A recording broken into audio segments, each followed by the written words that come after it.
Kanya-kanyang paandar ang graduates ngayong taon.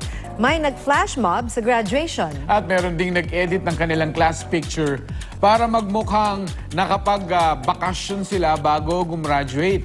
Ang patok sa Pinas, hatid nila Laroque. Kung ang ibang graduates naglalakad sa processional, ang mga estudyanteng ito sa Naga City naka-escalator at ang kanilang venue sa events area ng isang malaking mall. Pero ito ang talagang nakakawaw. Hindi lang basta pasado, top-notcher pa si Clinton Rabadon sa Physical Licensure Examination. Hinahangaan ngayon ng maraming netizen ang anak ng magsasaka dahil sa kanyang pagsusumikap. Hindi lang daw ang kanyang magulang ang gusto niyang tulungan, kundi maging ang kanyang probinsya. Yung priority ko po sana yung Masbate kung bibigyan po ng pagkakataon po na magsindi po sa ating kababayan. Si Maylin Akoy naman, pursigidong anak ng kargador noon, ganap ng guro ngayon. Dati na siyang nag-viral nang ma-share niya online ang mga pinagdaanan niyang hamon. At ang kanyang 15 minutes of fame, may take two. Laman siya muli ng mga post online dahil sa regalo niya sa kanyang mga estudyanteng gumraduate. Ang grad pic ng mga bata, hindi kinuna ng kamera, kundi isa-isang idinrowing ni Ma'am Maylin.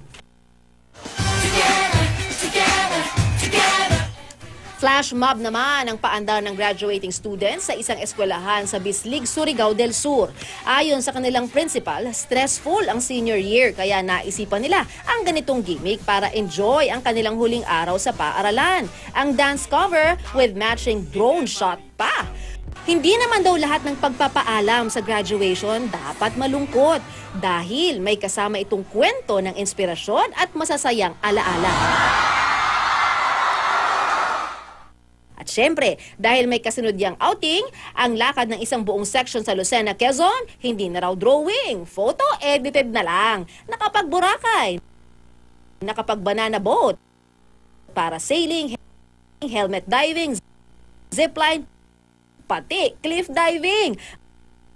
Matagal na raw nilang pinaplano ang outing pero hindi matuloy-tuloy. Sa wakas, nakulayan din kahit pa hanggang picture lang. Lala Roque, GMA News.